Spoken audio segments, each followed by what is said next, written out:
ॐ सहनाववतु सहनौ भुनक्तु सह वीर्यङ्करवावहै तेजस्विनावधीतमस्तु मा विद्विषावहै। ॐ शान्ति शान्ति शान्तिः।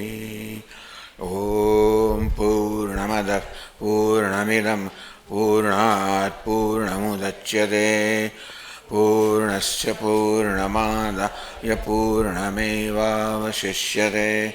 ॐ शान्ति शान्ति शान्तिः। श्रुतिस्मृतिपुराणानाम् आलयं करुणालयं नमामि भगवत्पादं शङ्करं लोकशङ्करं शङ्करं शङ्कराचार्यं केशवं बादरायणं सूत्रभाष्यकृतौ वन्दे भगवन्तौ पुनः पुनः। ईश्वरो गुरुरात्मेति मूर्तिभेदविभागिने व्योमवद्व्याप्तदेहाय दक्षिणामूर्तये नमः।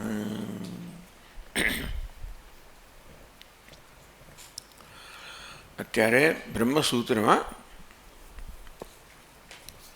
ભગવાન ભાષ્યકાર અથવા સૂત્રકાર વેદવ્યાસજી અને ભાષ્યકાર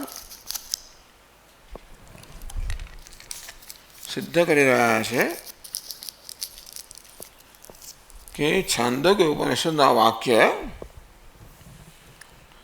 સદૈવ સૌમ્ય ઇદમગ્રાસીત એકમેવા દ્વિતીયમ, हे सौम्य इदम आ नाम रूपात्मक जगत अग्रे एनी उत्पत्ति पहला सत एव आसीत, मात्र सत हतुं।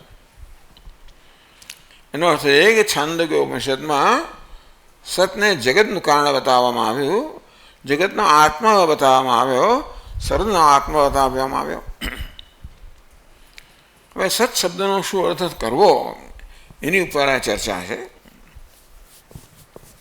એમાં જે સાંખ્ય અનુયાયીઓ છે એ સત શબ્દનો અર્થ પ્રધાન એવો કરે છે। પ્રધાન અને પુરુષ બે તત્વો એ સ્વીકારે છે। પુરુષ જે ચેતન તત્વ છે, પ્રધાન અચેતન તત્વ છે। આ જગત ચેતન અને અચેતન બે તત્વોનું બનેલું છે એવું કહે છે। અર્થાત સાંખ્ય લોકો દ્વૈતનો સ્વીકાર કરે છે। પુરુષ આત્મા છે, પ્રધાન અનાત્મા છે, પ્રકૃતિ છે, જગત છે। એ પ્રકારે પ્રધાન અને પુરુષ બે સ્વતંત્ર તત્વનો સ્વીકાર કરે છે, એટલે મૂળ દ્વૈતનો સ્વીકાર કરે છે। એવો સ્વીકાર કરવાથી થાય શું? અનેક બધી દલીલોમાં એક આ છે કે એકના શ્રવણથી, એકના જ્ઞાનથી સર્વનું જ્ઞાન થઈ જાય। એટલે આ પ્રકારની પ્રતિજ્ઞા છે ઉપનિષદમાં, એકના જ્ઞાનથી સર્વનું જ્ઞાન થઈ જાય। અશ્રુતમ શ્રુતમ ભવતિ અમતમ મતમ અવિજ્ઞાતમ વિજ્ઞાતમિતિ। આ તત્વને જાણવાથી જેનું શ્રવણ નથી કર્યું એનું શ્રવણ થઈ જાય છે, મનન નથી કર્યું મનન થઈ જાય છે, ધ્યાન નથી કર્યું ધ્યાન થઈ જાય છે। અર્થાત આ તત્વના જ્ઞાનથી મનુષ્ય સર્વજ્ઞ બને છે, જે આવશ્યક છે બધું જ જાણી લે છે। તો સદૈવ સૌમ્ય ઇદમ આ જગત છે એની ઉત્પત્તિ પહેલા સત હતું। એટલે વેદાંત કહે છે કે સત એટલે ચેતન થવું જોઈએ। આ જગતનો આત્મા, જગતનું તત્વ ચેતન છે, અચેતન નહીં। ભલે આપણને બધે અચેતન ભાસે છે, આ નામરૂપ સર્વ અચેતન ભાસે છે, તો આપ કેવી રીતે કહો છો કે જગતનું તત્વ ચેતન છે? તો કે એક જ ચેતન નામ રૂપાત્મક જગત રૂપે ભાસી રહ્યો છે। જેને આપણે અચેતન કહીએ છીએ પણ વાસ્તવમાં આ ચેતનની જ અભિવ્યક્તિ છે. અને તેથી જે છે એક અદ્વિતીય ચેતન છે, ચૈતન્ય છે, બ્રહ્મ છે, પરમાત્મા છે. આ રીતે અદ્વૈત સિદ્ધિ. અને તો જ પછી એકને જાણવાથી સર્વને જાણી શકાય. યેન શ્રુતમ શ્રુતમ ભવતી અમતમ મતમ અવિજ્ઞાતમ વિજ્ઞાતમ ઇતિ. જેના શ્રવણથી સર્વનું શ્રવણ થઈ જાય છે, જેના મનનથી સર્વ મનન થઈ જાય છે, જેના ધ્યાનથી સર્વનું ધ્યાન થઈ જાય છે, અર્થાત જેને જાણવાથી સર્વ જણાય છે. આ પ્રકારની પ્રતિજ્ઞા આપણને ઉપનિષદ એકથી વધારે સ્થળે પ્રાપ્ત થાય છે. કસ્મિન ભગવો વિજ્ઞાતે સર્વમ વિજ્ઞાતમ ભવતી ઇતિ મંડકોપનિષદમાં પ્રશ્ન પૂછવામાં આવ્યો. ત્યાં શિષ્ય આચાર્યજીને પૂછે છે કે હે ભગવાન, એવું કયું તત્વ છે જેના જ્ઞાનથી આ બધું જણાઈ જાય? એટલે કે એક તત્વના જ્ઞાનથી સર્વનું જ્ઞાન થઈ જાય એવી ઉપનિષદની પ્રતિજ્ઞા છે. અને સર્વ કહેવામાં આવે છે એ નામ રૂપાત્મક છે, જે અનેક પ્રકારના ભેદભાવથી યુક્ત છે. એવી આયુ આપણી જ્ઞાન છે, અથવા આપણું એ પ્રકારનું ઇન્દ્રિયો વડે આપણને જે જ્ઞાન થાય છે એ તો આપણને આવી રીતે દ્વૈત ભેદભાવનો જ અનુભવ કરાવે છે. સ્વાભાવિક છે કે મનુષ્ય એવા નિર્ણય પર આવે કે હું જ્ઞાતા છું, તમે જ્ઞેય છો, હું દ્રષ્ટા છું, તમે દૃશ્ય છો. હું ચેતન છું, જે નામ રૂપાત જાણું છું એ ચેતન છે. આમ કરવાથી એકને જાણવાથી સર્વનું જ જ્ઞાન ન થાય, કારણ કે અચેતનને જાણીએ તો પણ ચેતનનું જ્ઞાન ન થાય. ચેતન તો અજ્ઞાત જ રહી જાય. શું વાંધો છે સ્વામીજી? પણ એક વસ્તુ અજ્ઞાત રહે તો શું છે આપણે જ્ઞાન ન હોય તો આપણું અજ્ઞાન દૂર ન થાય. આપણે જ્ઞાન થવું જોઈએ, અર્થાત જે કંઈ છે બધાનું જ્ઞાન થવું જોઈએ. બે પ્રકારનું જ્ઞાન છે. ઘડો એ વાસ્તવમાં માટી જશે, એક પ્રકારનું જ્ઞાન છે. બીજું આ ઘડાના બધા વિશેષણનું જ્ઞાન, એનો આકાર છે, એનું કદ છે, વગેરે વગેરેનું જ્ઞાન. એમાં આ ઘડો માટી છે એ જ વાસ્તવમાં જ્ઞાન છે. બીજી બધી વિગતો છે. અંતે રીતે આ જગતનું શું સાર તત્વ છે એ જાણીએ તો આપણે બધું જ જ્ઞાન થઈ જાય. મુખ્ય તો એ સાર તત્વ ચેતન છે, અને એ ચેતન આત્મા છે. અંતેથી આત્માને જાણવાથી સર્વનું જ્ઞાન થઈ જાય. તો કશી જ વસ્તુ આપણા માટે અજ્ઞાત ન રહે. આ તો જ્ઞાનના સંદર્ભમાં કહેવામાં આવ્યું. પરંતુ એને કારણે કશી વસ્તુ આપણી જુદી ન રહે, કશી વસ્તુ આપણી વિરુદ્ધ ન રહે. અર્થાત આપણામાં સર્વ સમાવેશ થઈ જાય એવું જ્ઞાન જે સર્વનો સમાવેશ કરનારો હોય. એવું જ્ઞાન જો એનો પ્રાપ્ત થાય તો પછી આપણા જ્ઞાનમાં આપણામાં સર્વનો સમાવેશ થઈ જાય. કશી વસ્તુ આપણે ભિન્ન ના રહે, કશી વસ્તુ વિરુદ્ધ ના રહે, કશી વસ્તુ આપણી વિરોધી ના રહે. અને તો આપણને આપણા બધા પ્રકારના વિરોધ છે મુક્ત થઈ જઈએ. એ રીતે આપણે સર્વ રીતે બધા સંઘર્ષથી મુક્ત થઈએ અને આપણી જાતને પૂર્ણ એ રીતે જાણી શકીએ. આમાં હું પૂર્ણ છું, જે કાંઈ છે પૂર્ણ છે, જે કાંઈ છે સર્વ પૂર્ણની જ અભિવ્યક્તિ છે. એ ઉપરથી પ્રતિજ્ઞા છે. એટલા માટે એકને જાણવાથી, પૂર્ણ આત્માને જાણવાથી સર્વનું જ્ઞાન થઈ જાય. એને ધ્યાનમાં રાખીને ભાષ્યકાર, સૂત્રકાર, વેદાંત કહે છે કે ઉપનિષદના વાક્યમાં સદૈવ સૌમ્ય ઇદમગ્ર આસીત એકમેવા દ્વિતીયમ, હે સૌમ્ય, હે પ્રિયદર્શન, આ સર્વ નામરૂપાત્મક જગત એની ઉત્પત્તિ પહેલા એક અદ્વિતીય સત હતું. તો હવે આ સતનો શું અર્થ કરવાનો? સાંખ્ય પક્ષનો પૂર્વ પક્ષ તરીકે લેવામાં આવ્યો છે. એ બધા એવો પ્રબળ તાત્વિક નહીં પરંતુ તાર્કિક લોકો છે. સાંખ્યો નૈયાયિકો અથવા તાર્કિકો છે.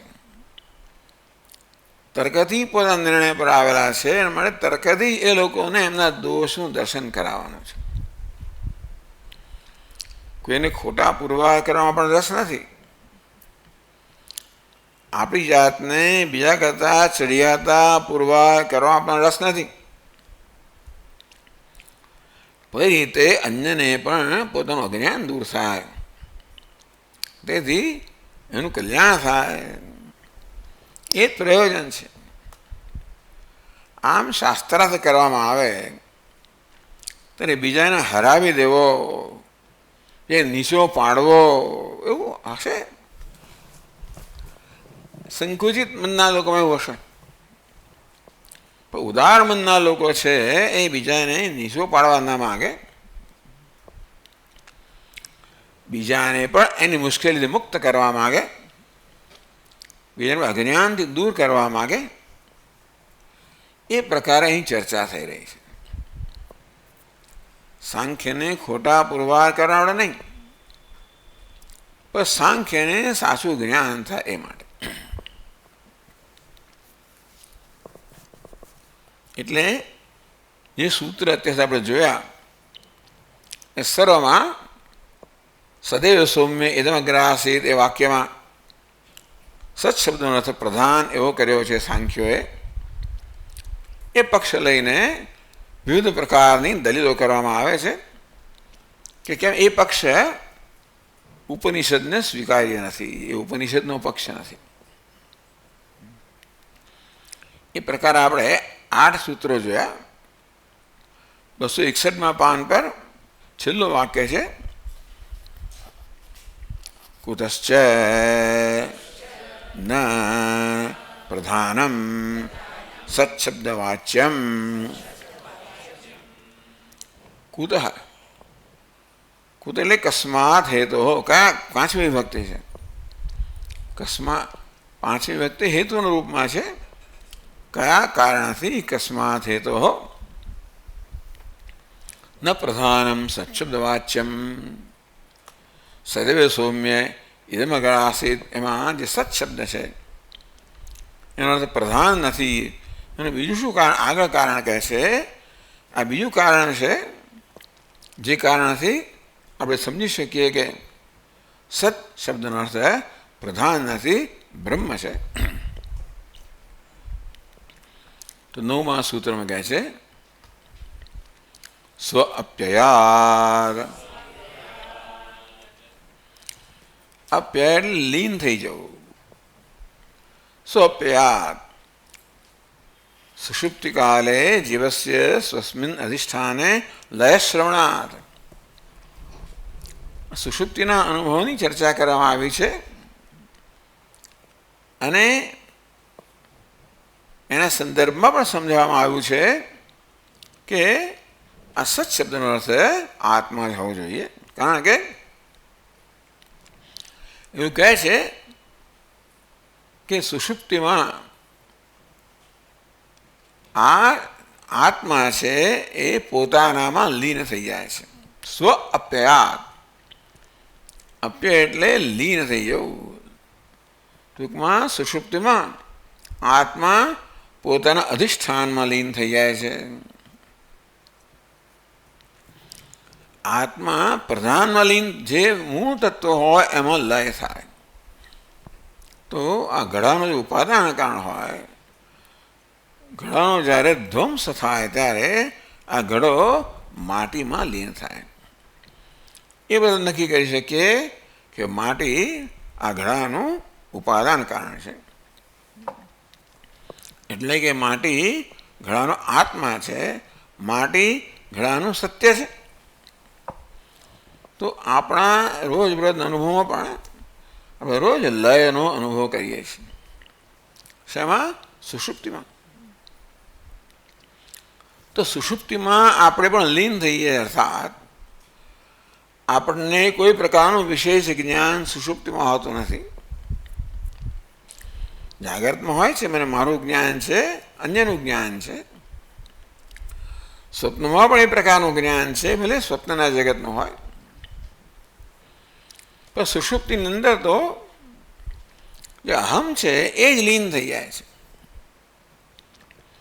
જાગ્રતમાં અહમ એટલે હું સર્વ વ્યવહાર કરે છે. સ્વપ્નમાં પણ હું સ્વપ્નના જગત સાથે વ્યવહાર કરે છે. સુષુપ્તિમાં એ અહમનો, હુંનો, અર્થાત વ્યક્તિગત જીવનો લય થઈ જાય છે. એના માટે ત્યાં કોઈ વ્યવહાર નથી. એટલે સુષુપ્તિનો અનુભવ અત્યંત ઉપયોગી છે. આત્મતત્વનો નિશ્ચય કરવા માટે સુષુપ્તિ અવસ્થાનો અત્યંત ઉપયોગ છે. એને ધ્યાનમાં રાખીને કહે છે સ્વપ્યયાત. તો સ્વમ અપીતો ભવતી. ઉપનિષદમાં કહ્યું છે કે સુષુપ્તિ કાળમાં આ જીવ સ્વમ અપીતો ભવતી, પોતાનામાં જ લીન થઈ જાય છે. હવે સુષુપ્તિમાં શું થાય છે આપણે ન કહી શકીએ. એટલે આપણે શ્રુતિરૂપી પ્રમાણ પર આધાર રાખવો પડે. સુષુપ્તિમાં શું થાય છે? આપણે હાજર હોઈએ તો કહીએ કે શું થાય છે, પણ આપણે હાજર નથી તો પછી આપણે પ્રમાણ એટલે કે આધારભૂત, તો જે આધારભૂત જ્ઞાન છે, વિશ્વસનીય જ્ઞાન છે, એટલે આપણે ઉપનિષદને પ્રમાણ કહીએ છીએ. વેદાંતો નામ ઉપનિષદ પ્રમાણમ. વેદાંત કોને કહેવાય? ઉપનિષદને. અને જે પ્રમાણ છે, પ્રમાણ એટલે વિશ્વસનીય જ્ઞાનનું સાધન. અને તેથી આ સુષુપ્તિમાં શું થાય છે એ જોવા આપણે હાજર નથી. તો ત્યારે શું થાય છે એ સમજવા માટે આપણે પ્રમાણ પર, ઉપનિષદ પર આધાર રાખવો પડે. ઉપનિષદ શું કહે છે? તો કહ્યું 9મા મંત્રમાં, 9મા સૂત્રમાં સ્વપ્યયાત. એ બહુ આ ઉપનિષદની બહુ એક શૈલી છે કે રોજબરોજના આપણા જે શબ્દો છે ને, એટલે કે એ આપણે એને શું કહીશું, હા ના ના, એમનું વ્યુત્પત્તિ નહીં, પરંતુ કંઈક આપણા દેશી અર્થ કરે એ લોકો. દેશી એટલે શું? વ્યુત્પત્તિ નથી, પણ છતાં કોઈ રીતે શબ્દ છે ને એને એવી રીતે સમજાવે કે શબ્દમાં એનો અર્થ રહેલો હોય. આ પ્રકારે સુષુપ્તિનો અર્થ કરે છે સ્વમ અપીતો ભવતી. ઉપનિષદ કહે છે કે ત્યારે આત્મા પોતાનામાં જ લીન થઈ જાય છે.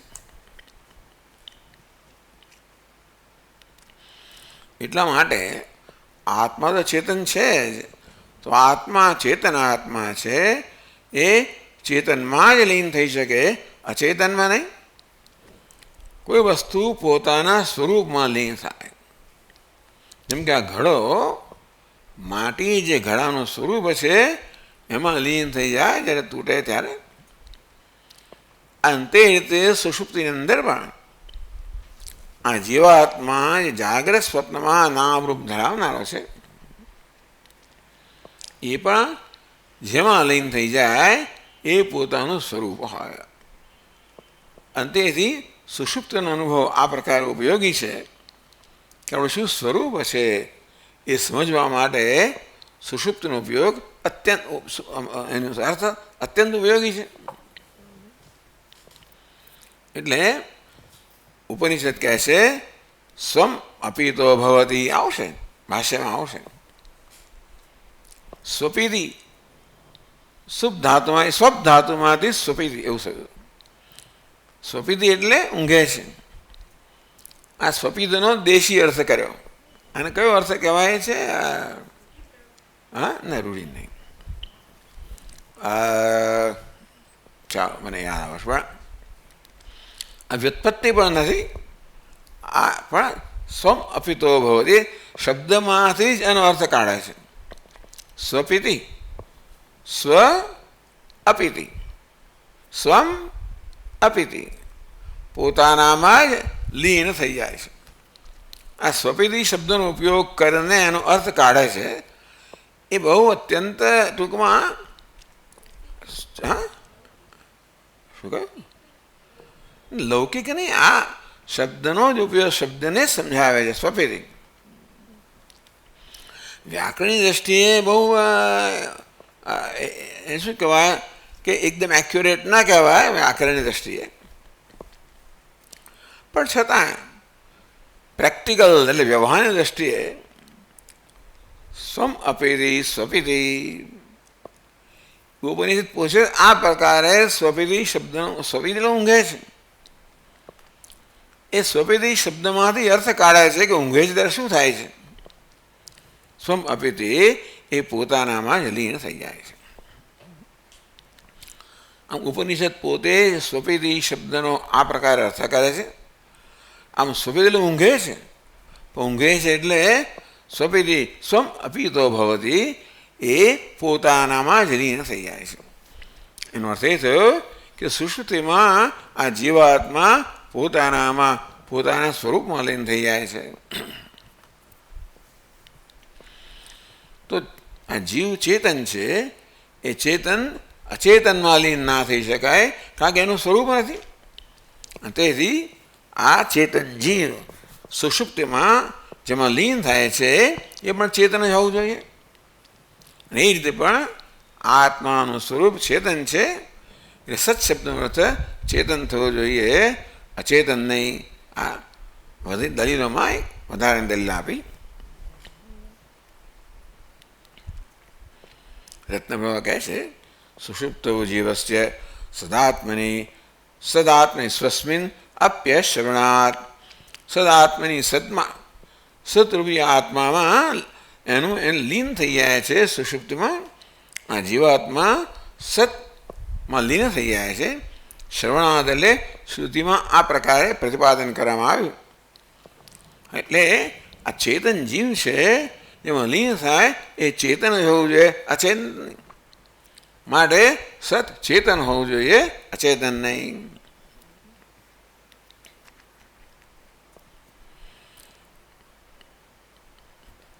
તો આપણે ભાષ્ય વાંચીએ. તદેવ સત્શબ્દ વાચ્યમ કારણમ પ્રકૃત્ય શ્રૂયતે યત્ર એતત પુરુષઃ સ્વપીતિ નામ સતા સૌમ્ય તદા સંપન્નો ભવતિ સ્વમ અપીતો ભવતિ. તસ્માત એનમ સ્વપીતિ ઇત્યાચક્ષતે સ્વમ હિ અપીતો ભવતિ ઇતિ.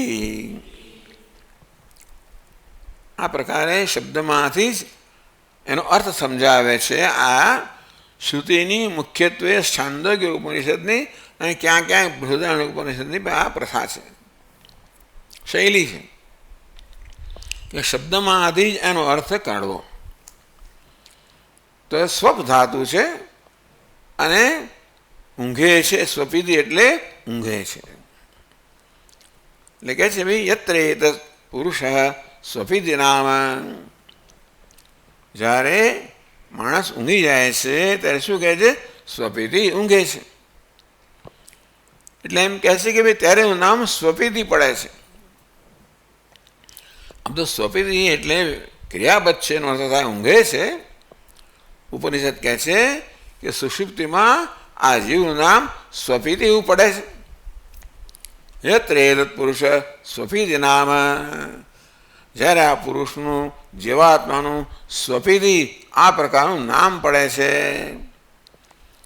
ક્યાં સુષુપ્તિમાં સતા સૌમ્ય તદા સંપન્ન ભવતી.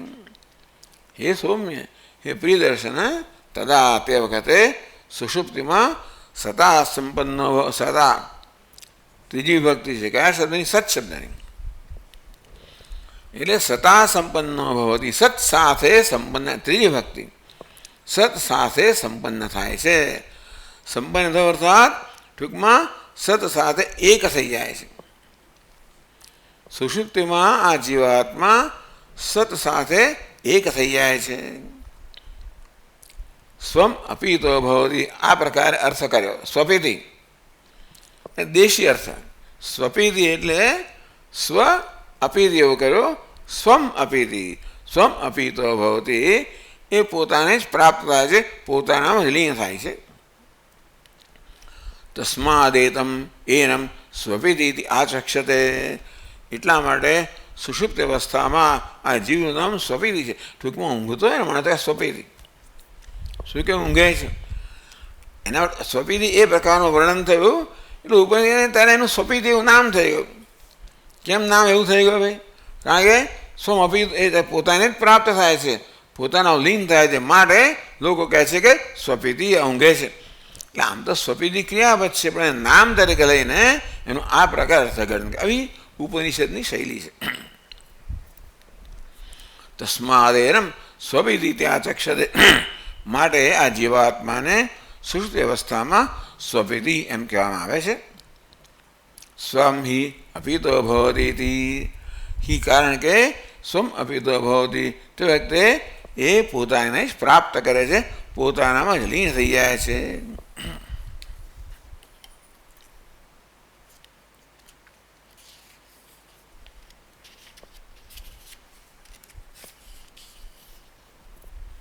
कैसे आगा एषा श्रुतिः स्वपिति इति एतत् पुरुषस्य लोकप्रसिद्धं नाम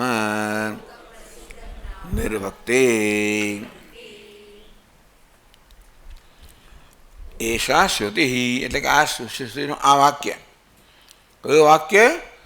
આજે હમણાં યત આખું વાક્ય જે કહેવામાં આવ્યું તે તેમાં તદા સદા સ્વમ અપીતો ભવતી તસ્માદેનમ સ્વપીતિ તે કારણથી આ જીવને સ્વપીતિ એમ કહેવામાં આવે છે. કારણ કે સ્વપીતિ સ્વમ અપીતો ભવતી અને માટે એને સ્વપીતિ કહેવામાં આવે છે. તો આ જે શ્રુતિનું વાક્ય છે એ સ્વપીતિ એ કહે છે કે ભાઈ સુષુપ્તિ અવસ્થામાં ગાઢ નિદ્રામાં આ જીવાત્મા છે એ સ્વપીતિ નામ પ્રાપ્ત કરે છે, એને સ્વપીતિ કહેવામાં આવે છે. અને એટલે કે એનું નામ સ્વપીતિ એવું થાય છે ક્યારે? સુષુપ્ત અવસ્થામાં. એતત પુરુષસ્ય લોકપ્રસિદ્ધમ નામ નિર્વક્તિ. નિર્વચનમ એટલે કે એની વ્યુત્પત્તિ બતાવે છે.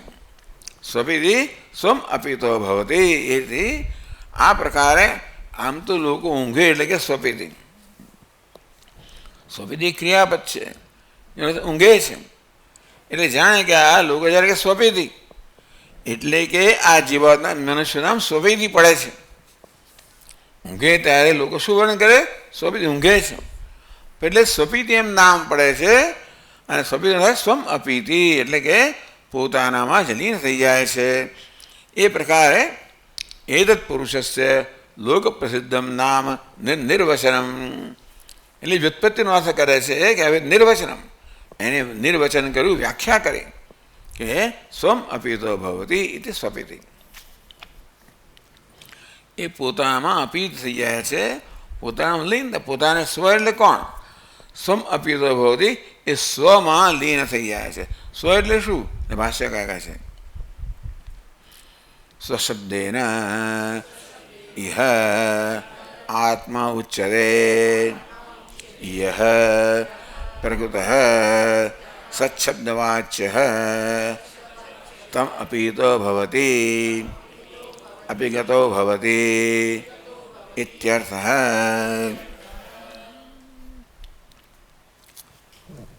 સ્વપીતિમાં સ્વ શબ્દ છે ને, તો સ્વશબ્દેને આત્મા ઉચ્યતે. સ્વપીતિ સ્વ સ્વમ અપીતો ભવતી. સ્વ એટલે આત્મા. આમ સ્વનો અર્થ બે થાય, આત્મા પણ થાય અને આત્મીય પોતે પણ થાય અને પોતાનું એ પણ અર્થ થાય કે એ પણ લેશ અહીંયા. એટલે યહ પ્રકૃત સત્શબ્દવાચ્ય. ટૂંકમાં પ્રકૃત અર્થાત જે ચર્ચાનો વિષય છે, સત્શબ્દથી આ પ્રારંભ થયો. આ શ્રુતિનો સદૈવ સૌમ્ય ઇદમગ્ર આસીદ, એમ સત્શબ્દની ચર્ચા થઈ, અર્થની ચર્ચા થઈ રહી છે. यह प्रकृत सत्शब्दवाच्य है. ટૂંકમાં જે ચર્ચાનો વિષય છે કે સત એ શબ્દનો જે અર્થ છે, તમ અપીતો ભવતી. આ સ્વમાં સ્વને અપીત થાય છે, સ્વમાં લીન થાય છે. એટલે કે અપીતો ભવતી, અપિગતો ભવતી. અપી અને ઈ અથવા તો અપી અને ગમ, ઈ શબ્દનો પણ જવું એમ થાય. એટલે ભાષ્યકાર બીજો એનો અપિગતો ભવતી. ગમ ધાતુનો અર્થ પણ ઈનો અને ગમ બંને ધાતુનો અર્થ આ પ્રકારે જવું એ પ્રકાર થાય છે. એટલે ક્યાં તો અપીતિ કહો કે પછી અપિગતો ભવતી. અપીતિમાં ઈ ધાતુ આવે, ઈણ ધાતુ કહેવાય એને. અપિગતમાં ગમ ધાતુ આવે. બંનેનો અર્થ એક જ છે. ઇત્યર્થ. કહે છે ભાષ્યકાર આગળ, અભિપૂર્વસ્ય એતેઃ લયાસત્વં પ્રસિદ્ધં પ્રવાપ્યયો ઇતિ ઉત્પત્તિપ્રલયોઃ પ્રયોગદર્શનાत्.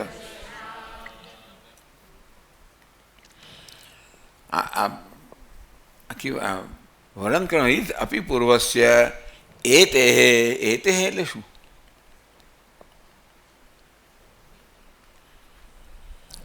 ઈ ધાતુ છે ને, એટલે એતી એટલે એતેઃ એની છઠ્ઠી વિભક્તિ કરી. ટૂંકમાં અપિપૂર્વસ્ય એતેઃ. અપી જેનું પૂર્વ છે અને એવો ઈ ધાતુ જે છે, એટલે ઉપસર્ગ અપી છે અને એતેઃ ઈ ધાતુ જે છે એટલે અપીતિ. લયા તત્વ પ્રસિદ્ધમ. અપિવત્તા ઈ એ ધાતુ નથી, લયના અર્થમાં છે. કેમ આપણે ક્યાંથી નક્કી કર્યું કે ઈ ધાતુ નથી લયમાં છે? તો પ્રભાવાપ્યો હિ ભૂતાનામ એવું ક્યાંક આવે જ ખરું? હા, બ્રહ્મસૂત્રમાં માંડુક્ય. પ્રભાવાપ્યો હિ ભૂતાનામ. અહીંયા કંઈ લખ્યું નથી આ લોકો, એટલે આપણે પછી જાણવું પડે. નહીં તો તરત ખબર પડી ગઈ હોત, મારા કરતાં પહેલું બોલી ગયા હોત.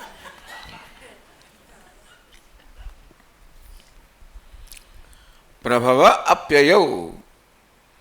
પ્રભવ એટલે ઉત્પત્તિ, અપ્યય એટલે લય. હા, પ્રભાવાપ્યય ભૂતાનામ. કારણ કે આ તત્વ છે ભૂતાનામ, બધા ભૂતોનું અભય એટલે ઉત્પત્તિ અને લય બંને સ્થાન છે. ઇતિ ઉત્પત્તિ પ્રલયો પ્રયોગ દર્શનાत् પ્રભવાપ્યયો. પ્રભવ અપ્યય, એમાં અપી અને ઈ અપ્યય થયું. ઇતિ ઉત્પત્તિ એટલે ઉત્પત્તિ, પ્રભવ એટલે ઉત્પત્તિ અને પ્રભવ અપ્યય, અપ્યય એટલે લય. ઉત્પત્તિ પ્રલયો. ઉત્પત્તિ અને પ્રલયમાં શેમાં? પ્રભાવાપ્યો એ પણ દ્વિવચન છે. પ્રભવ અને અપ્યયનો અર્થ કર્યો ઉત્પત્તિ ને પ્રલય. ટૂંકમાં પ્રભવ એટલે ઉત્પત્તિ અને અપ્યય એટલે લય. પ્રયોગ દર્શનાत्. ભાષ્યકાર પોતે જ આવી ઉપનિષદની અહીંયા વ્યુત્પત્તિ આપે છે. આ તો આમ તો વ્યાકરણનો અર્થ, છતાં પણ વ્યાકરણનો એટલે આવી ધાતુનો અર્થ બતાવવા માટે એ પોતે ઉપનિષદમાંથી આ પ્રકાર ઉદ્ધૃત કરે છે. આ પ્રકારે શાસ્ત્રમાં આવો પ્રયોગ થવા જોઈએ છે આપણે કે ઉત્પત્તિ પ્રલયો પ્રભાવાપ્યવ.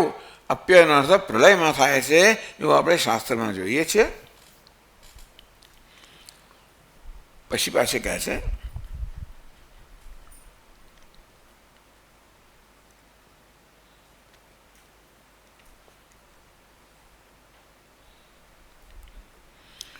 एते धातोः गत्यर्थस्य अभिपूर्वस्य लयार्थत्वेपि ચાલો ભાઈ એતે ધાતોઃ એટલે આ ઈત ધાતુ છે ગત્યર્થ ઈ એટલે ઈણ ગત્યર્થ ગતિ એવો અર્થ ધરાવનારી ધાતુ છે અપી પૂર્વસ્ય અપી અને ઈ એટલે અપીતિ આ પ્રકાર અપી જેનો ઉપસર્ગ છે એવો ઈ ધાતુ જે છે લય એવો થાય તો પણ બે જીવ તો છે એનો લય કેમ થાય? જીવાત્મા ચૈતન્ય છે, એની ઉત્પત્તિ એ નથી, લય નથી. લય કોનો થાય? જે વિકારી વસ્તુ છે, જે ઉત્પન્ન થયું છે. જીવાત્મા તો ચૈતન્ય છે, નિત્ય છે. જો ઉત્પત્તિ થતી હોય તો એનો વિનાશ પણ થાય, પણ નિત્ય એને કહેવાય જેનો વિનાશ નથી. નિત્ય એટલે અવિનાશી. ત્યારે જ્યારે ઉત્પત્તિ પણ ના હોય, એટલે જીવ તો જે છે એ ઉત્પત્તિ લય રહિતનો છે. અને તેથી તો જીવનો ભાઈ લય કેવી રીતે થાય? એમણે જીવનો લય બતાવ કહ્યો, કારણ જીવનો લય થાય છે સુષુપ્તિમાં. જીવ તો નિત્ય છે, એનો લય કેવી રીતે થાય? એને કહે છે જીવનો લય એટલે જીવની ઉપાધિનો લય. જે કારણે ચૈતન્ય જીવ કહેવાય છે એ ઉપાધિ છે. તો જાગ્રત, સ્વપ્ન, સુષુપ્તિ એમાં જીવ તો એક જ છે. આ ત્રણ અવસ્થાઓ કોની છે? વાસ્તવમાં મનની અવસ્થાઓ, અંતઃકરણની અવસ્થાઓ છે. ઐન્દ્રિયક મનોવૃત્તિ ઉપાદેય. આ મન છે ને આત્માની ઉપાધિ છે. એ પ્રકારે મનની ઉપાધિને કારણે આત્માને જાગ્રત, સ્વપ્ન, સુષુપ્તિ આ ત્રણ મનની અવસ્થાઓ છે. એ ઉપાધિ ધરાવનારા આત્મા પણ જાગ્રત, સ્વપ્ન, સુષુપ્તિ પ્રકાર કહેવામાં આવે. ઐન્દ્રિયક મનોવૃત્તિ ઉપાધિ. આત્માનો આ ઘટપટ થાય સંબંધ કેવી રીતે થયો? આત્મા દ્રષ્ટા, આ ઘટપટ દૃશ્ય, આત્મા ચૈતન્ય, ચેતન જડ છે. સંબંધ કરી આપનાર કોણ છે? તો કે મનોવૃત્તિ. આ મન છે એ આત્માને દ્રષ્ટા બનાવે છે અને દૃશ્ય બનાવે છે. એ પ્રકારે બેને સંબંધિત કરે છે. કઈ વૃત્તિ છે? ઐન્દ્રિયક મનોવૃત્તિ. ઇન્દ્રિયમાંથી જન્મેલી મનોવૃત્તિ. ટૂંકમાં આપણી ધારો કે અત્યારે આપણી દર્શનેન્દ્રિય છે, જેને આપણે દર્શન કરીએ છીએ, ચક્ષુ ઇન્દ્રિય. તો એ ચક્ષુરેન્દ્રિયની વૃત્તિ છે. એ પરથી આપણને આ ઘડાનું જ્ઞાન થયું. એ ચાક્ષુષી વૃત્તિ છે. આપણે જ્યારે આવી રીતે ચક્ષુ દ્વારા ઘડાનું જ્ઞાન પ્રાપ્ત કરીએ તો મનમાં ઘટવૃત્તિ જન્મે, ઘટાકાર વૃત્તિ જન્મે. એને કેવી કહેવાય? ચાક્ષુષી વૃત્તિ. અર્થાત ચક્ષુની પ્રવૃત્તિમાંથી જન્મેલી.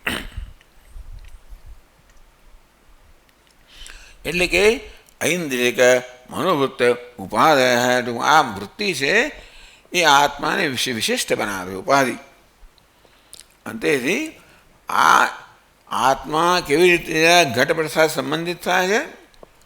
આ મન છે ઇન્દ્રિય દ્વારા આ ઘટનો સંયોગ કરે છે. મન અંદર છે, ઘટ બહાર છે. ચક્ષુરેન્દ્રિય દ્વારા આ મન છે એ બહાર ગતિ કરીને ઘટનો સંપર્ક કરે છે અને ઘટનો આકાર ધારણ કરે છે. અને તેથી આ મન છે એ ઘટાકાર વૃત્તિ ધારણ કરે છે.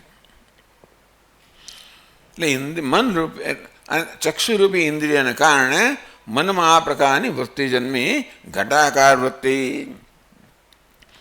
અને એ રીતે આત્મા ઘટ સાથે સંબંધિત થયો. કેવી રીતે? આ ચક્ષુરૂપી ઇન્દ્રિય દ્વારા મન ઇન્દ્રિય દ્વારા ઘટનો સંપર્ક કરે. એ પ્રકારે આત્માનો ઘટ સાથે સંપર્ક થયો મન અને ઇન્દ્રિયો દ્વારા. એટલે ઇન્દ્રિય દ્વારા જન્મેલી મનોવૃત્તિથી આ આત્માનો ઘટ સાથે સંપર્ક થયો અને એ રીતે આત્મા ઘટનો દ્રષ્ટા થયો. અંદર લખેલું છે બધું, મારી સામે અંદર જોવાનું છે તો ખબર પડે કે શું વાંચ્યું છું. જેને વાંચતા આવડતું હોય તો જોઈ શકે છે.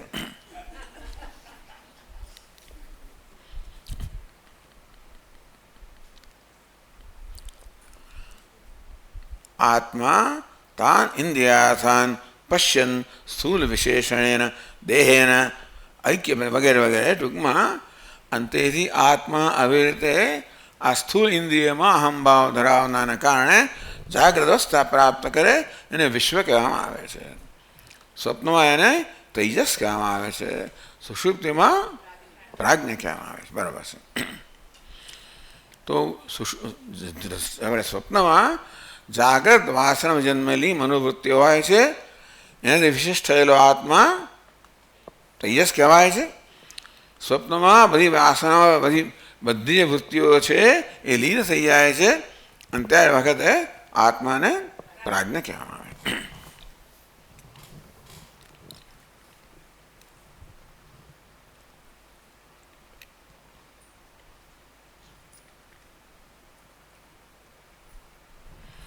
એટલે ભાષ્યકાર કહે છે મનઃપ્રચાર ઉપાધિ વિશેષ સંબંધાત ઇન્દ્રિયાર્થાન ગૃહ્ણન તદ્વિશેષાપન્નો જીવો જાગૃતિ. આ જીવને આપણે જાગે છે એમ ક્યારે કહીએ? અમુક પ્રકારની મનોવૃત્તિ તો જાગ્રત અવસ્થામાં આ ઇન્દ્રિયો દ્વારા મન જ્યારે આ પદાર્થોનો સંપર્ક કરે ત્યારે એ ઘટપટ વગેરેના આકારની વૃત્તિ ધારણ કરે અને મન પ્રચાર ઉપાધિ વિશેષ. મન જ્યારે પ્રચાર કરે, ટૂંકમાં મન જ્યારે ઇન્દ્રિય દ્વારા બહાર જઈને આ ઘટ વગેરે પદાર્થનો સંપર્ક કરે અને એ આકાર ધારણ કરે એટલે ઘટાકાર વૃત્તિ જન્મે અને એ દ્વારા એ ઘટનું આપણને જ્ઞાન થાય. અંતેથી આ ઘટ જે છે એ જ્ઞાતા બને, ત્યારે જીવ છે એ જ્ઞાતા બને. એટલે તદ વિશેષાપન્નો જીવો જાગૃતિ. આ જીવને જાગ્રત કહેવામાં આવે છે કારણ કે જાગ્રત અવસ્થામાં આ ઘટપટ વગેરેનો સંપર્ક કરીને એ ઇન્દ્રિય દ્વારા એ જ્ઞાન પ્રાપ્ત કરે છે. માટે આ જીવ તો એનો હોય જ છે, પરંતુ જાગ્રત અવસ્થામાં જે પ્રકારની પ્રવૃત્તિ થાય છે એ સંબંધિત થઈને એને જાગ્રત કહેવામાં આવે છે. તદ્વાસના વિશિષ્ટ સ્વપ્નાન પશ્યન મનઃશબ્દવાચ્યો ભવતી. આ સ્વપ્ન શું વસ્તુ છે? જાગ્રતમાં આપણે જે બધા વિશેષ જ્ઞાન ઘટપટના પ્રાપ્ત કર્યા હોય એની સૂક્ષ્મ સ્વરૂપ એટલે વાસના આપણામાં રહી જાય. એટલે મનમાં એ દરેક અનુભવ છે ને એની છાપ અંકિત થતી હોય છે. આ મન ઘટ પટ વગેરે વિશેષનો અનુભવ કરે ત્યારે એ વિશેષની છાપ અંકિત થતી ને વાસના કહેવામાં આવે. એટલે મન જ્યારે સ્વપ્નનો અનુભવ કરે ત્યારે આ બધી વાસનાઓ, જાગૃતિ વાસનાઓ છે એ લઈને સ્વપ્ન અવસ્થામાં જાય અને આ વાસનાઓથી પોતે આ સ્વપ્ન જગતની રચના કરે. સ્વપ્ન જગત છે એ જાગ્રતમાં પ્રાપ્ત કરેલા અનુભવોની વાસનામાંથી રચાયેલું છે. એટલે કહ્યું તદ વાસના વિશિષ્ટ સ્વપ્નાન પશ્યન. જાગ્રત અવસ્થામાં જે અનુભવો થયા એ અનુભવોની વાસનાઓ મન ધરાવતું હોય છે. સ્વપ્નમાં આ વાસનાઓમાંથી એ કલ્પના કરે છે સ્વપ્ન જગતની. મનઃશબ્દવાચ્ય ભવતી. અને ત્યારે એ અહીંયા આગળ ઉપનિષદમાં એને મન કહેવામાં આવે, બાકી તો એ તૈજસ શબ્દ વાત એનું નામ તૈજસ પડે છે, પણ એને મન કહેવામાં આવ્યું.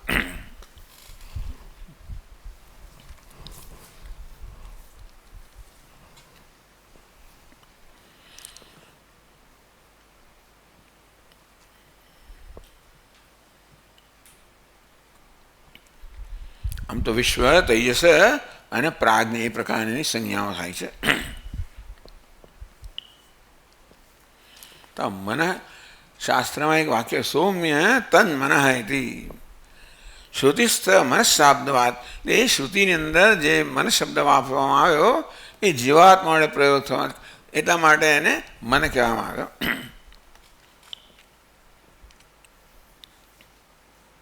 અને આ બધી જ એની અહંકારની વૃત્તિઓ છે, હું કરતા છું, હું ભોગતા છું, હું સુખી છું, દુઃખી છું, આ બધી વૃત્તિઓનો લય થઈ જાય એટલે આ વૃત્તિ રહિત આ માત્ર અહમ રહે છે એ લીન. એટલે તે વખતે સુષુપ્તિમાં માત્ર અહમ આ બધા પ્રકારની વિશેષતાઓથી રહિત રહે છે.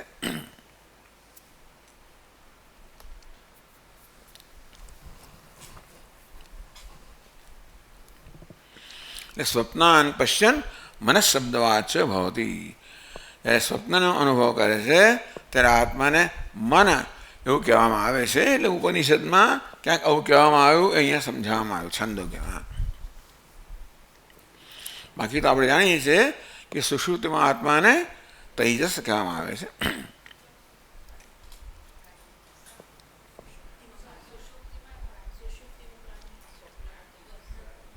તૈજસ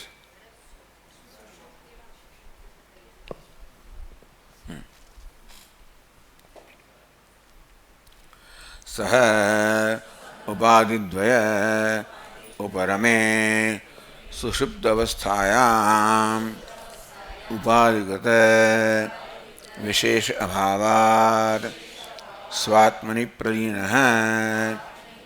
ઇવ ઇતિ સ્વમ હિ અપીતો ભવતિ ઇતિ ઉચ્યતે.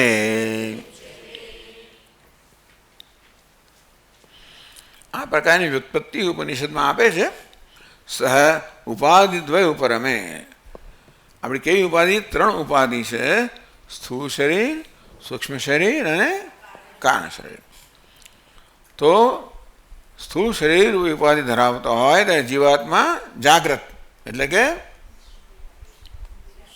વિશ્વ કહેવાય. સૂક્ષ્મ શરીર ઉપાધિ ધરાવનાર હોય ત્યારે એને તૈજસ કહેવાય. અહીંયા મન એવું કહેવામાં આવ્યું અને સુષુપ્તિમાં એને પ્રાજ્ઞ કહેવાય. સહ ઉપાધિદ્વય ઉપરમે. સ્થૂળ શરીર ઉપાધિ એટલે 2 ઉપાધિ, સ્થૂળ શરીર અને સૂક્ષ્મ શરીર રૂપી આ બંને ઉપાધિ ઉપરમાં થાય. બંને ઉપાધિ ઉપર થઈ જાય એટલે કે લીન થઈ જાય. કઈ અવસ્થા પ્રાપ્ત થાય? સ્થૂળ શરીર પણ લીન થઈ જાય, સૂક્ષ્મ શરીર પણ લીન થઈ જાય ત્યારે કઈ અવસ્થા પ્રાપ્ત થાય? સુષુપ્તિ. સુષુપ્ત અવસ્થાયામ ત્યારે સુષુપ્ત અવસ્થામાં ઉપાધિકૃત વિશેષ અભાવાત આપણને છે ને હું જાગ્રત છું આ બધી વિશેષતાઓ પ્રાપ્ત જીવાત્માને એ ઉપાધિને કારણે છે. એટલે કે આ જાગવું એ મનનો સ્વભાવ છે, સ્વપ્ન જોવું એ મનનો સ્વભાવ છે, એ આત્માનો સ્વભાવ નથી. આત્મા જાગે છે એમ કહેવાય જ્યારે આ જાગ્રત મન રૂપ ધરાવતો હોય. આત્મા સ્વપ્ન જુએ છે એમ કહેવાય.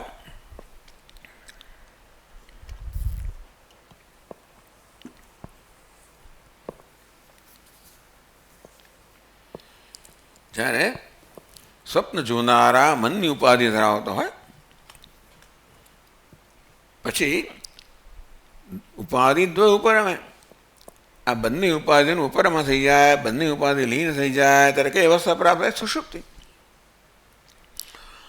તો ઉપાધિકૃત વિશેષ અભાવાત. તો જાગ્રત અવસ્થામાં આત્માને વિશ્વ કહેવામાં આવે એ આત્માનું સ્વરૂપ નથી, આ ઉપાય મનનો સ્વભાવ છે. મન જાગે છે તેમાં આત્માને આપણે ભાઈ જાગે છે એમ કહીએ. કોણ જાગે છે? મન જાગે છે. આત્મા સ્વપ્ન જુએ છે. કોણ સ્વપ્ન જુએ છે? મન.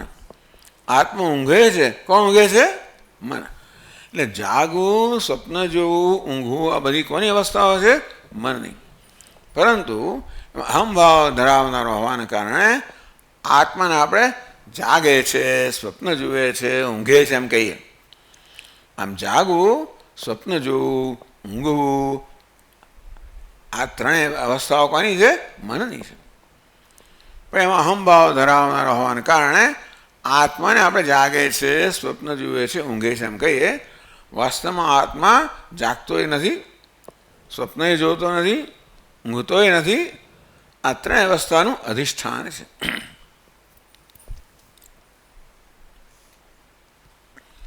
તો સુષુપ્ત અવસ્થામાં હવે જાગ્રત મન પણ નથી, સ્વપ્ન મન પણ નથી, એ બધા પ્રકારની વિશેષતાઓથી રહિત થઈ ગયો. અંતેથી જાણે કે આત્મા પોતાના સ્વાત્માની પ્રલીન હેવૈતી, આ જીવાત્મા પોતાનામાં જ લીન થઈ ગયો. કારણ કે હવે ત્યાં સ્વપ્ન ધરાવનારું કે જાગ્રત ધરાવનારું મન રહ્યું નથી. એટલે સ્વમી અપીતો ભવતી, એ પોતાનામાં જ લીન થઈ, પોતાને જ પ્રાપ્ત થાય છે.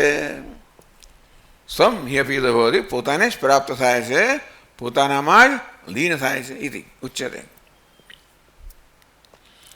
આ ઉપનિષદની શૈલી છે. દૃષ્ટાંત આપણે ભાષ્યકાર કે આ શૈલીનો પ્રયોગ બીજે પણ જોઈએ છીએ આપણે. તો આ પ્રકારની વ્યુત્પત્તિ આપે છે. કહે છે આગળ, યથા હૃદય શબ્દ નિર્વચનમ શ્રુત્યાદર્શિતમ સવા એષ આત્મા હૃદય તસ્ય એતદેવ નિરુક્તમ હૃદયમ ઇતિ હૃદયમ ઇતિ તસ્માત હૃદયમ ઇતિ. તો હૃદયમ હોવું જોઈએ. હૃદય અયમ એટલે શું થાય? ઈ વત્તા ભેગા થાય શું થાય? ય.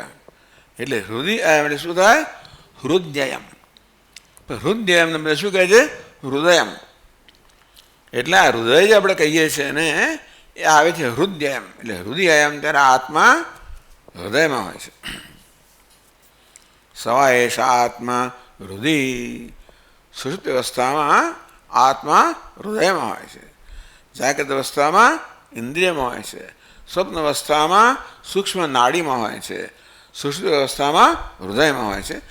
આ બધું તેણે ઉપનિષદમાં સમજાવ્યું છે. અને તેથી સવા એષા આત્મા હૃદય. સુષુપ્ત અવસ્થામાં આત્મા હૃદય એટલે સાતમી વ્યક્તિ શેની? હૃદ શબ્દની. એટલે હૃદયમાં હોય છે. જાગ્રતમાં ઇન્દ્રિયોમાં, સ્વપ્નમાં કંઠમાં અને સુષુપ્તિમાં હૃદયમાં.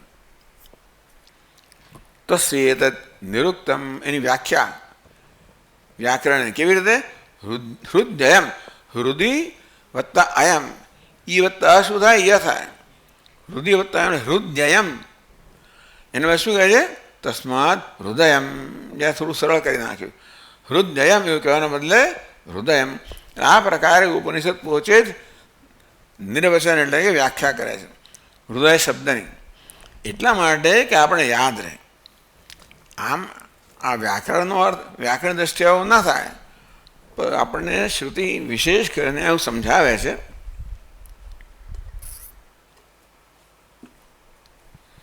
જેથી હૃદય શબ્દનો પ્રયોગ થાય ત્યારે આપણે યાદ આવે હૃદયમ હૃદયમ હૃદયમ. આત્મા હૃદયમાં છે. તસ્માત હૃદયમિતિ. એટલે છાંદોગ્યમાં આ પ્રકારે હૃદય શબ્દની આવી વ્યાખ્યા કરવામાં આવી. કેમ? આપણને હૃદય શબ્દથી યાદ રહે કે આત્મા સુષુપ્તિમાં હૃદયમાં હોય છે. યથા વા આશનાયા ઉદન્યા શબ્દ પ્રવૃત્તિ મૂલમ દર્શયતિ શ્રુતિ આપ એવ તદ અશિતમ નયન્તે તેજ એવ તત્પીતમ નયતે ઇતિ ચ. આ બધી દેશી વ્યાખ્યાઓ. દેશી એટલે ઉપનિષદની પોતાની વ્યાખ્યાઓ શબ્દમાંથી. એને શું કહે છે ભાઈ? હા, નામ નિરુક્તમ. ચાલો જોઈ લઈશું. હશે નામ નિરુક્તમ એટલે તસ એતદેવ નિરુક્તમ હૃદયમિતિ તથા તસ્માદ હૃદયમ. આમ હૃદયમ એટલે હૃદયમ થવું જોઈએ, માટે એને હૃદય કહેવામાં આવે છે. યથાવા અથવા તો અશનાયા એટલે ભૂખ. ઉદન્યા શબ્દ પ્રવૃત્તિ રૂપમ.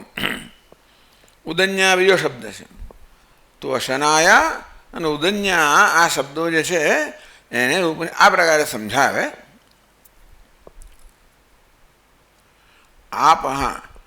આપહેવ તત અશિતમ નયંતે એટલે અશનાયા. અશન અને અશન એટલે અશિતમ ખાધેલું, ખાવું. એટલે અશનાયાના એટલે આપ તો અશિતમ નયંતે અયંતે નયંતે. ટૂંકમાં આપણે જે ખાઈએ છીએ, ભોજન લઈએ છીએ ને, એને આ જળ જે છે ને એ જળ બરોબર એને દ્રવીભૂત કરી નાખે, એને રસાદી રૂપમાં પરિણત કરે. અને એ રીતે એ જળ છે એ આ અન્નને લઈ જાય છે. તે જ પછી શું કરે, આવું જે એટલે આ જળ છે અન્નને દ્રવીભૂત કરે. પછી તે જે છે અગ્નિ જે છે એ દ્રવીભૂત જે અન્ન છે એને સૂકવી નાખે અને એને રક્તને પ્રાણમાં પરિણત કરે. એટલે આ પદ્ધતિ જે સમજાવવાની કે કેવી રીતે આપણે જે ભોજન લઈએ છીએ એનું કેવી રીતે રક્તને પ્રાણમાં રૂપાંતર થાય છે એ આપણે યાદ રહે. એટલા માટે આ કહે છે કે ભાઈ આપ એવ તેજ એવ. ટૂંકમાં અશનાયા ઉદન્યા. અશનાય એટલે અશન કરેલું જે છે એને જ વ્યય જે છે એ લઈને એનું રૂપાંતર કરે છે રસમાં. અને પછી ઉદન્યા બીજો શબ્દ છે, તેજ છે એટલે અગ્નિ છે, એને જ એનું રૂપાંતર કરીને હવે પાછો રક્તને પ્રાણમાં રૂપાંતર કરે છે. એ રીતે તો અશનાયા ઉદન્યા શબ્દ પ્રવૃત્તિ મૂલમ દર્શયતી શ્રુતિ. આપહેવ તો અશિતમ નયંતે. આ જળ છે અશિતમ એટલે જે આપણે ભોજન કરેલું છે એને જળ છે ને એને દ્રવીભૂત કરે છે. તે જ એવ તત્પીતમ નયતે. અને તે જ અગ્નિ છે એ જ રક્તને પ્રાણમાં એને રૂપાંતર કરે છે. એથી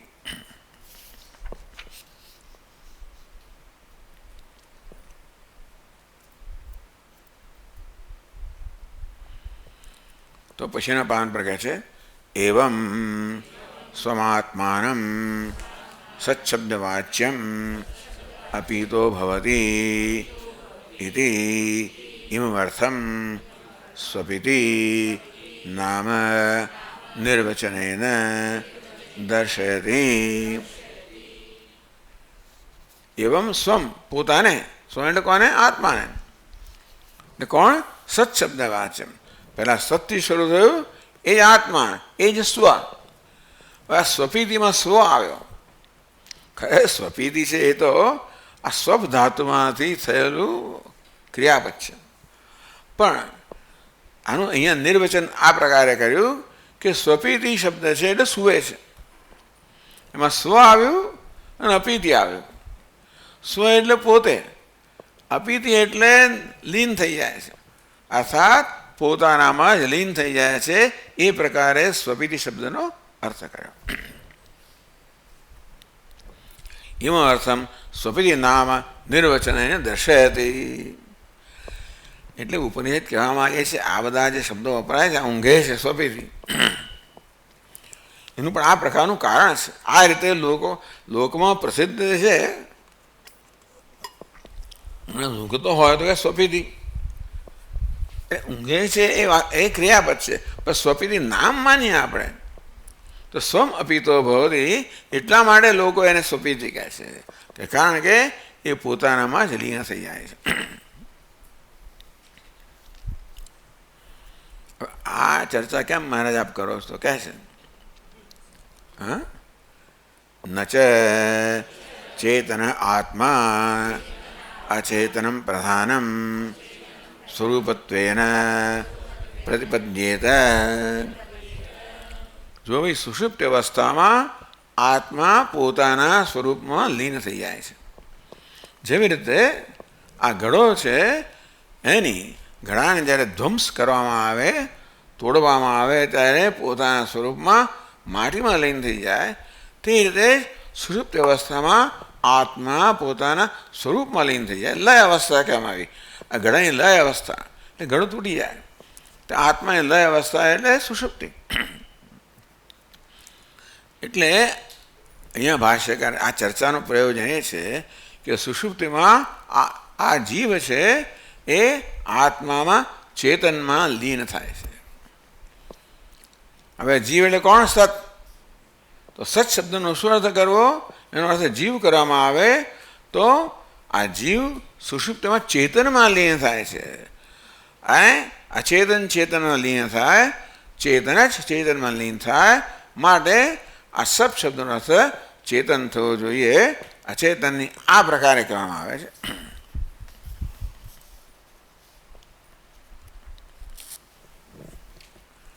ન ચ ચેતન આત્મા અચેતન પ્રધાનમ સ્વરૂપત્વેન પ્રતિપદ્યેત. ચેતનાત્મા એટલે લય અવસ્થામાં વસ્તુ પોતાના સ્વરૂપને પ્રાપ્ત થાય. આ ઘડો લય અવસ્થામાં માટીપણું પ્રાપ્ત કરે એટલે પોતાના સ્વરૂપને જેમાંથી ઉત્પન્ન થયું તેને પ્રાપ્ત કરે. તો આપણી લય અવસ્થા એટલે સુષુપ્તિ. તો સુષુપ્તિ અંદર પણ જીવાત્મા પોતાના સ્વરૂપને પ્રાપ્ત કરે. તો જીવાત્મા ચેતન બને, વળી પાછો ચેતન રૂપે સ્વપ્નને જાગૃતમાં આવે છે. એટલે સુષુપ્તિમાં જીવાત્મા અચેતન નથી બની જતો, ચેતન જ રહે છે. એટલે ન ચેતના આત્મા અચેતનમ પ્રધાનમ. એટલે આત્મા જે ચેતન છે એ સુષુપ્તિમાં અચેતનને પ્રાપ્ત ન થાય, પ્રધાનને પ્રાપ્ત ન થાય, પોતાના સ્વરૂપને ચેતનને જ પ્રાપ્ત થાય. એ પ્રકારે ઉપનિષદ વર્ણન કરે છે કે સુષુપ્તિમાં આત્મા સ્વમ એટલે પોતાના સ્વરૂપને પ્રાપ્ત કરે છે, ચેતનતાને પ્રાપ્ત કરે છે, પોતાના સ્વરૂપને પ્રાપ્ત કરે છે, ચેતનતાને પ્રાપ્ત કરે છે. ચેતન જ્યારે સ્વરૂપ હોય ત્યારે જ એમ કહેવાય આત્મા પોતાના સ્વરૂપને પ્રાપ્ત કરે છે, અર્થાત ચેતનતાને પ્રાપ્ત કરે છે. એવું ક્યારે કહેવાય? જ્યારે ચેતન આત્માનું સ્વરૂપ હોય. આ પ્રધાન તો અચેતન છે, એ આત્માનું સ્વરૂપ ન હોય. કારણ કે ચેતન આત્મા પ્રધાનને અચેતનને પ્રાપ્ત ન કરી શકે. અને તેથી કારણ કે સુષુપ્તિમાં આત્મા પોતાના સ્વરૂપને પ્રાપ્ત કરે છે, માટે એ સ્વરૂપ પ્રધાન ન હોઈ શકે, અચેતન ન હોઈ શકે, ચેતન હોવું જોઈએ. માટે સત શબ્દનો અર્થ ચેતન ચેતન થવું જોઈએ, અચેતન પ્રધાન નહીં. જે આપણે આગળ જોઈશું. ઓમ પૂર્ણમદઃ પૂર્ણમિદં પૂર્ણાત પૂર્ણમુદચ્યતે પૂર્ણસ્ય પૂર્ણમાદાય પૂર્ણમેવાવશિષ્યતે. ઓમ શાંતિ શાંતિ શાંતિ. શંકરં શંકરાચાર્યં કેશવં બાદરાયણં સૂત્રભાષ્યકૃતૌ વંદે ભગવन्तૌ પુનઃ પુનઃ. ઈશ્વરો ગુરુરાત્મેતિ મૂર્તિભેદવિભાગિને વ્યોમવદ્વ્યાપ્તદેહાય દક્ષિણામૂર્તયે નમઃ. ઓમ શાંતિ શાંતિ શાંતિ. હરિ ઓમ. શ્રી ગુરુભ્યો નમઃ. હરિ ઓમ.